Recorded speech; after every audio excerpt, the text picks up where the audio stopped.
Okay.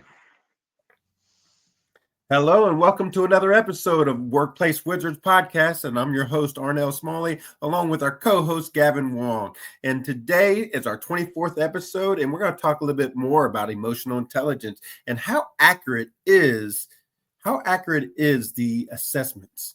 Gavin, you want to take it away with that? Yeah. Hi, Arnell. Good to be back. I see you did a version without me last week, and that was an interesting podcast. I feel sorry for Sandy, though, of course, having to exercise with you because that must be quite traumatic, I guess, of all Look, the. one man don't stop no show. It usually said something else, but I'm gonna leave it at one man don't stop no show. But but I thought it's interesting when you talked about your disc styles and how that impacted you and how you dealt with other people because um, when we spoke last, we talked about quite a few things, but it got me thinking really about my journey through, my leadership, the way I've approached leadership in policing, and Mhm. some of the teams have been quite big and quite large.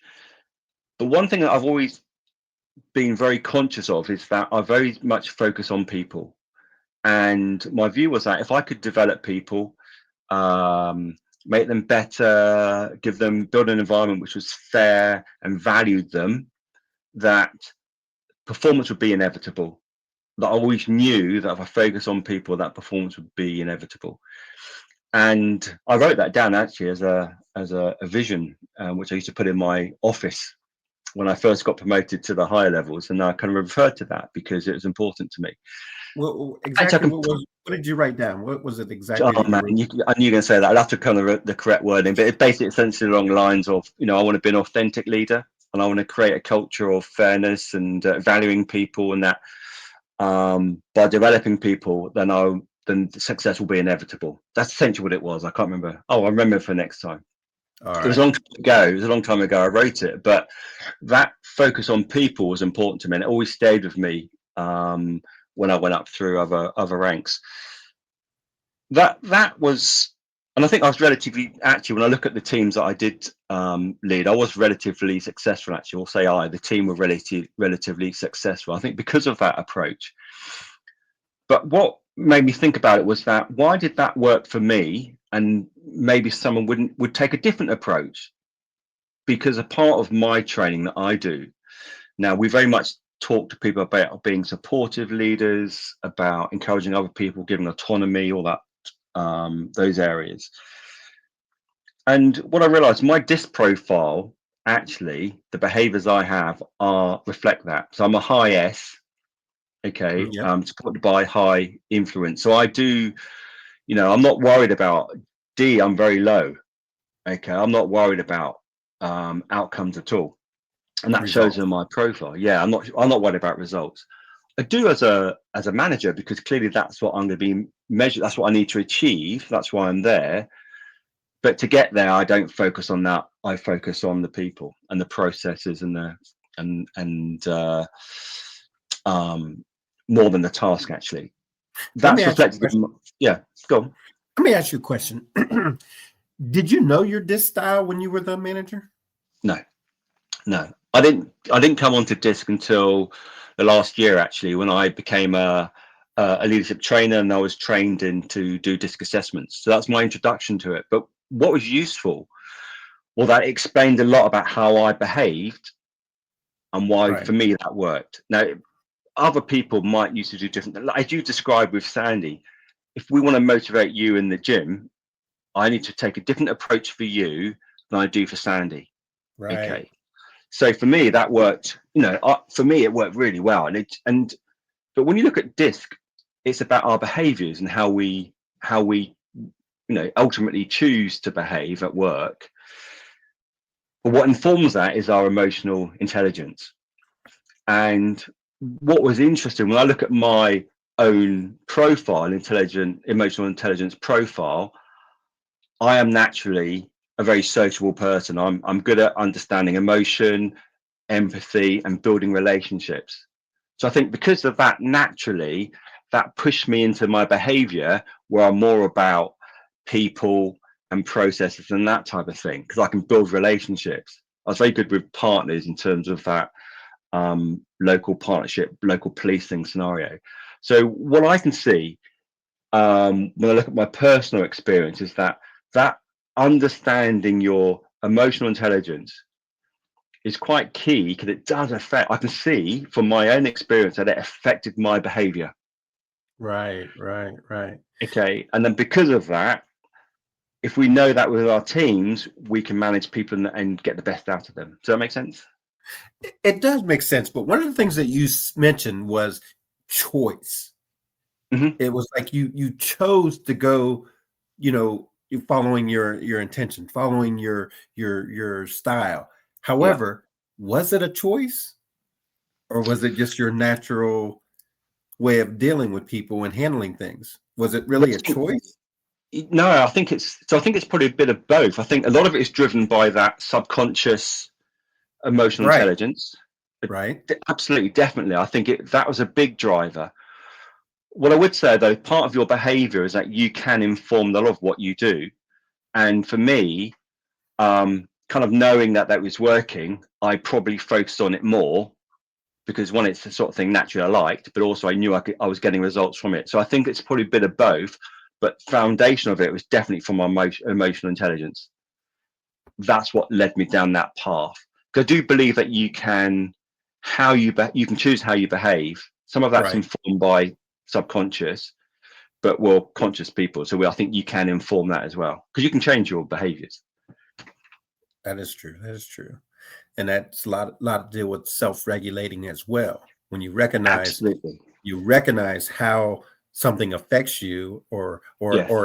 how people respond to the way that you're Yeah. managing them, you can start making self-regulations and say, okay, well, this person's not responding accordingly, and you'll do other things. You'll adapt to a different style to try to Yes. relate to that person. Yes. So Yeah. those are some of the things that we Well, that's really definitely. important. Yeah, no, definitely. That's really important, because, and it can become more important actually in terms of relationships the higher up you go for an organization. Because what tends to happen is that you manage fewer people. Okay. So I only end up line managing 2 or 3 people. Okay. Because of the level I got to. So your relationships and how you perform are key with those people below you. Okay, so you've got to have really strong relationships with those 2 or 3 people that you work with. If you don't have that understanding of them, how they work, what motivates them, all those sort of things, you're going to find it harder to achieve that overall performance. Well, you mentioned that the higher up you got, you managed less and less people. Explaining Mm-hmm. that, meaning that when you started out on the force, you had a group of how many people, and then when you got up to higher management, you only had 1 or Yes. 2. But you're managing that level that's managing the same groups of people that you were managing. So you have So more responsibility. you're delegating. Yes. Yes. Yes. Yes. So I will be, when I was, for a short period of time, I was in charge of 700 plus people. I only managed about 4 people, 3 people actually, Right. to do that. But I was responsible for everybody. So the way I managed, but that's why that kind of emotional intelligence is important, because what you want to do is, the way I treated the people working for me, I wanted to be a role model so that they would try and encourage them to do that with their teams, and so on and so forth. That's So the way that's of you kind of how it works. inspiring. Mm-hmm. Yeah, and I think when I look back and reflect on it, my success is partly luck, actually. Just kind of things I did, I just happened to be successful. Had I known more about the impact of the emotional intelligence and the importance of DISC, I think I probably would be more successful to tie it That's together. That's the way they come together. If you're working with emotional intelligence and dish, you're going to find that Mm. they overlap, and basically they're the cogs of a wheel. So Yes, it's how we keep that wheel running, is both of them working together. And the more you're using both of them, the smoother your transition is to your linear management. So basically, if you yes, go right to the step below you, if you get them working with emotional intelligence and DISC, then they translate to their employees as well. So it's all trickles downhill. That's why we're working on this leadership workshop seminar series for leadership. We're trying to get managers to be leaders, and there's a difference. Yes. There is a Yeah. difference. Well, there's a massive difference because you can manage people and it's just about processes and results and just telling Right. people what to do.